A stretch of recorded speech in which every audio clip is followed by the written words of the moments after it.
Shalom, shalom, bien-aimés dans le Seigneur, shalom à vous qui êtes connectés ce soir, qui êtes connectés peut-être ce matin, ça dépend du moment auquel vous êtes connectés. Alors que la grâce du Seigneur vous fasse grand bien encore en ce moment où nous allons passer quelques instants ensemble. Soyez bénis, bénis, bénis dans le nom de Jésus. J'aimerais donc nous inviter à la prière alors que nous sommes encore là pour une édition de notre Paraclet, ce moment précieux au cours duquel le Seigneur nous fait du bien. Prions ensemble. Nous te bénissons, Éternel notre Dieu, pour la grâce d'être là ce soir. Merci Seigneur parce que nous croyons que tu es Dieu et ce que tu dis est source de vie. Nous voulons disposer nos cœurs à recevoir l'exhortation que tu as pour nous. Nous voulons, Seigneur, véritablement comme des enfants, nous tenir là et nous disposer à écouter ta parole. Ta parole qui nous fortifie, qui nous encourage, qui nous sanctifie. Oui, ta parole qui nous donne de comprendre, oh Dieu, l'essentiel dans cette vie. Nous nous disposons complètement à toi. Merci Saint-Esprit, parce que tu es avec nous. Amen. Gloire à Dieu. Alors nous sommes le mercredi 2 février 2022, c'est le 1er février du mois et j'aimerais comme ça déclarer par la foi que les bontés de Dieu qui ne se font suivre d'aucun chagrin, la bénédiction de Dieu qui ne se fait suivre d'aucun chagrin, inonde chacune de nos vies. Je déclare que ce mois de février est un mois de grâce, un mois de faveur. Je déclare que ce mois de février est un mois au cours duquel nous voyons différemment les défis qui se dressent devant nous. Je déclare que ce mois de février, au lieu de nous affaiblir, peut-être parce que nous connaîtrions des situations difficiles, je déclare dans le nom de Jésus que nous sommes forts en Christ Jésus. Je déclare que nous sommes fortifiés. Je déclare que nous sommes pleins de vie, pleins de joie. Oui, parce que la joie du Seigneur est notre force. Bien-aimés, ce soir, j'aimerais nous entretenir autour d'un thème que j'ai formulé. L'amour de Christ est humilité et service. L'amour de Christ est humilité et service. Alors, je nous invite à lire le livre de Jean, le chapitre 13, les versets 1 à 5, puis les versets 12 à 17. Je lis la parole de Dieu. Jean 13. Avant la fête de Pâques, Jésus, sachant que son heure était venue de passer de ce monde au Père, et ayant aimé les siens qui étaient dans le monde, mit le comble à son amour pour eux.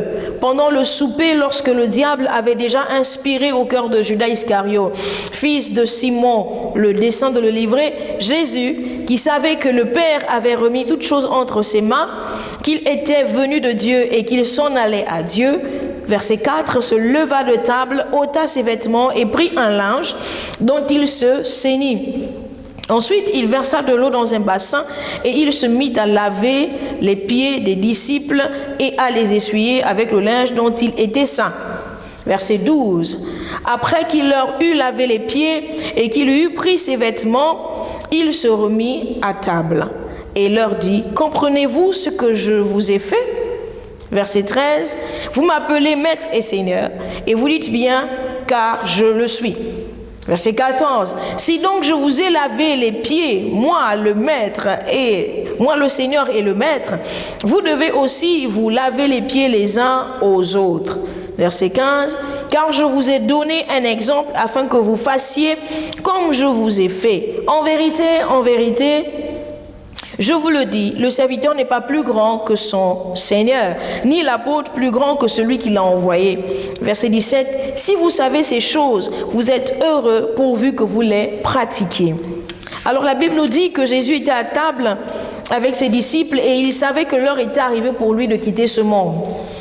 Sauf qu'il se leva de table, il quitta donc cette position confortable qui était la sienne, il ôta ses vêtements. La version parole vivante dit, il ôta ses vêtements de dessus pour se mettre à laver les pieds de ses disciples. Alors ces images nous montrent simplement que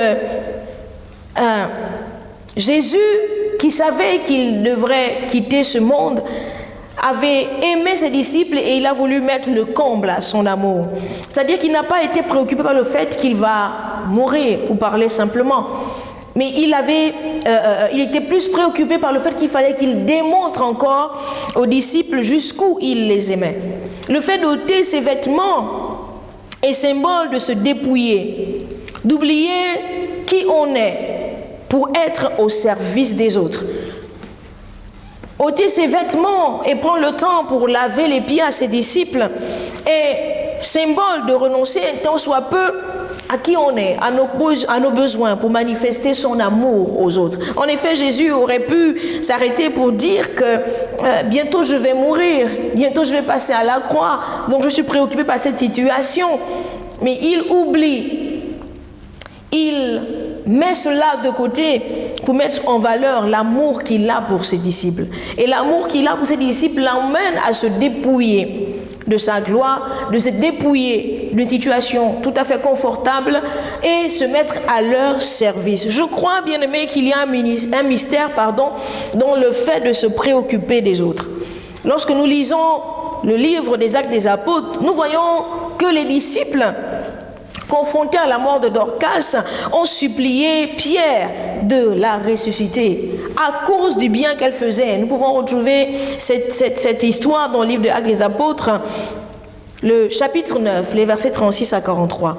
Au chapitre 2, 3 et 4 du même livre des Actes des Apôtres, la Bible déclare que le nombre de disciples ne cessait de croître à cause du bien qui ne cessait de se témoigner mutuellement, au point où la Bible précise qu'il n'y avait aucun indigent parmi les apôtres. Le service. Jésus ne leur lava pas les mains, bien-aimés. Ils venaient de manger, il aurait pu dire « je vous lave les mains ». Mais il leur lava les pieds. Les pieds qui symbolisent, qui sont cette partie la plus sale. Lorsque nous repartons à l'époque de Jésus, de ses disciples, où les hommes marchaient de longues journées, Jésus se propose de laver les pieds de ses disciples. Lui, le maître, il s'humilie pour laver les pieds de ses disciples. Tout cela pour montrer jusqu'où, à cause de son amour pour eux, le Seigneur s'humilia, il s'abaissa. Et en toute simplicité, lui se mit à laver les pieds de ses disciples. Lui, le maître, lui, le Seigneur, lui, le Fils de Dieu, qui savait d'ailleurs qu'il est en train de repartir à la gloire qu'il avait laissée pour venir nous sauver, vous et moi. Ce que j'ai compris, bien aimé, en lisant ce passage, c'est que lorsqu'on aime, on sert. Lorsqu'on aime, on se rend disponible. Lorsqu'on aime, nos problèmes peuvent encore attendre le temps qu'on s'occupe de ceux qu'on aime. Nos problèmes peuvent encore attendre. Sachant pourtant qu'il devrait partir, il n'a pas hésité à servir encore une fois de plus. Parce que finalement, lorsqu'on aime, on est préoccupé par le bonheur de ceux-là que nous aimons. Le verset 12 dit « Avez-vous compris ce que je viens de faire? Avez-vous compris ce que je viens de vous faire ?» Le Maître nous a donné l'exemple de l'expression de l'amour. Si nous nous aimons les uns les autres, nous nous servirons également les uns les autres. Le temps est venu où le croyant doit faire une introspection pour évaluer jusqu'où la mise en pratique ou la mise en application de la parole de Dieu dans sa vie est réelle ou pas.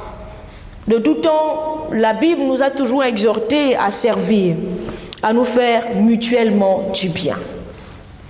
Il s'est dépouillé de toute sa gloire pour venir à nous, pour nous sauver. Et à ce moment où il doit partir, il est encore préoccupé par le fait de nous démontrer son amour. Et la Bible nous exhorte, d'ailleurs, Paul exhorte les Philippiens à avoir les sentiments qui étaient en Christ Jésus. Dans le livre de Philippiens, au chapitre 2, versets 4 à 11, nous lisons que chacun de vous, au lieu de considérer ses propres intérêts, considère aussi ceux des autres. Ayez en vous les sentiments qui étaient en Jésus-Christ, lequel, existant en forme de Dieu, n'a point regardé comme une proie arrachée d'être égal avec Dieu, mais s'est dépouillé lui-même en prenant une forme de serviteur, en devenant semblable aux hommes. Verset 8, et ayant paru comme un simple homme, il s'est humilié lui-même, se rendant obéissant jusqu'à la mort, même jusqu'à la mort de la croix. C'est pourquoi aussi Dieu l'a souverainement élevé et lui a donné le nom qui est au-dessus de tout nom, afin qu'au nom de Jésus, tout genou fléchisse dans les cieux, sur la terre et sous la terre, et que toute langue confesse que Jésus-Christ est Seigneur à la gloire de Dieu le Père. En ces temps particuliers, notamment pour le peuple de Fleuve-d'Eau-Vive, qui est dans une saison de mise à part, nous sommes encouragés, bien-aimés, à manifester envers notre prochain un peu plus d'amour, une marque d'amour particulière.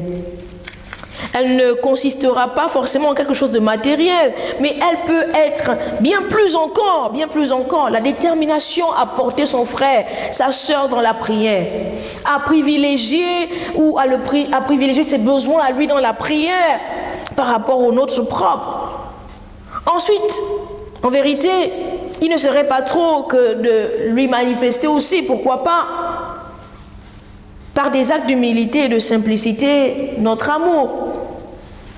On peut appeler son frère, on peut appeler sa sœur pour savoir comment est-ce qu'il se porte, pour prendre des nouvelles.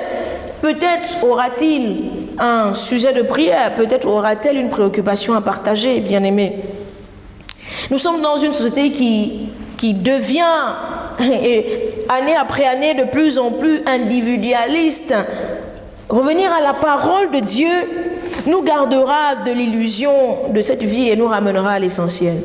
Oui, l'essentiel, c'est l'amour du prochain. L'essentiel, c'est la simplicité. L'essentiel, c'est le partage. L'essentiel, c'est être au service des autres.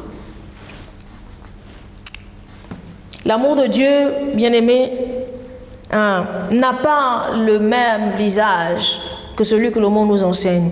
Oui, l'amour de Dieu, l'amour selon Dieu a des expressions qui diffèrent de celui du monde. Il dit, tu aimeras ton prochain comme toi-même. Voilà l'amour de Dieu. Vous ne devriez pas vous sentir, nous ne devrions pas nous sentir heureux quand notre prochain est malheureux. Le monde dit, enfin, l'adage dit, la charité bien ordonnée commence par soi-même. Cela suppose qu'il faut penser à soi avant de s'occuper des autres. C'est vrai. Heureusement que ce proverbe ne semble pas s'orienter que dans une seule direction, même quand il faut quand il faut s'évaluer, quand il faut relever des aspects négatifs, on devrait commencer par soi-même.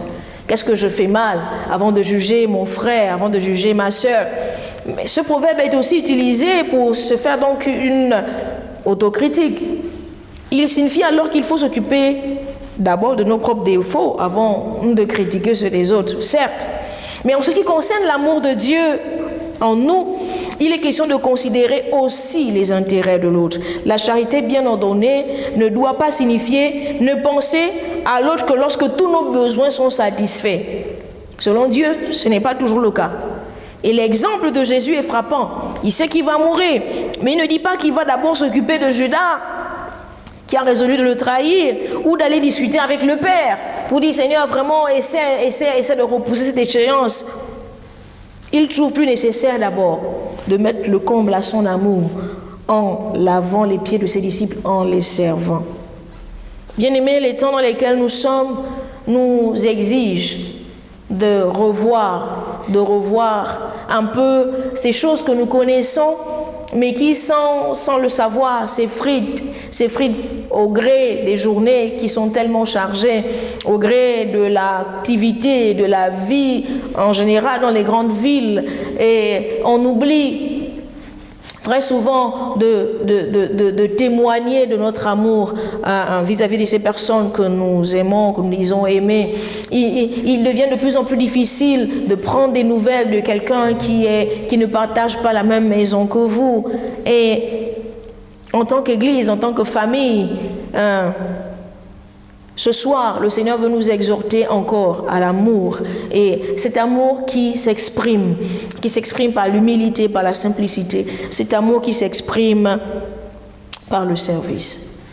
Par le service. Nous avons besoin de nous servir les uns les autres. Nous avons besoin de nous rappeler que nous nous aimons.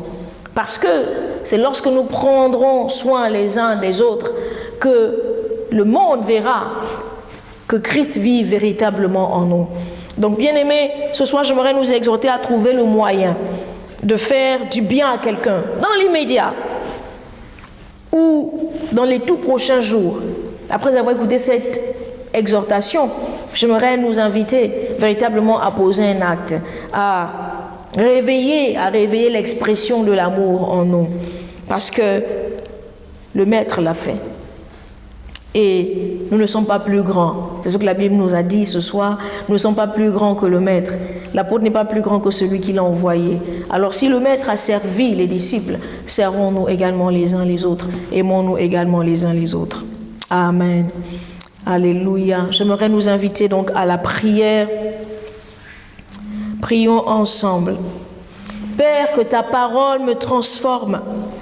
Donne-moi un cœur rempli de ton amour qui m'emmène à considérer les intérêts des autres aussi. Oh Dieu, qui m'emmène à considérer les intérêts des autres comme étant au-dessus des miens.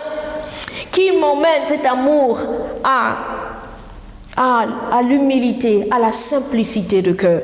Telle est ma prière ce soir. Je prie que l'orgueil ne gagne pas mon cœur, que l'orgueil ne gagne pas le cœur de mon frère, ne gagne pas le cœur de ma sœur, mais qu'il laisse place à cette humilité qui a caractérisé l'attitude du Seigneur Jésus lors de cette soirée et qui n'a pas cessé de nous manifester son amour. Parce que même maintenant qu'il est assis à ta droite, Seigneur, il intercède pour nous. Ah, je prie, Seigneur, que tu nous remplisses de ta nature. Oui, Jésus, remplis-nous de ton amour. Laisse que ton amour en nous, Jésus, soit humilité et service. Humilité et service. Père, nous te rendons toute la gloire. Toi qui nous rends meilleurs. Toi qui nous rends meilleurs par ta parole. Nous te bénissons dans le beau nom de Jésus. Amen. Soyez bénis chez vous. Que le Seigneur remplisse vos cœurs d'humilité et de simplicité pour que son nom soit béni à jamais. Bonne soirée.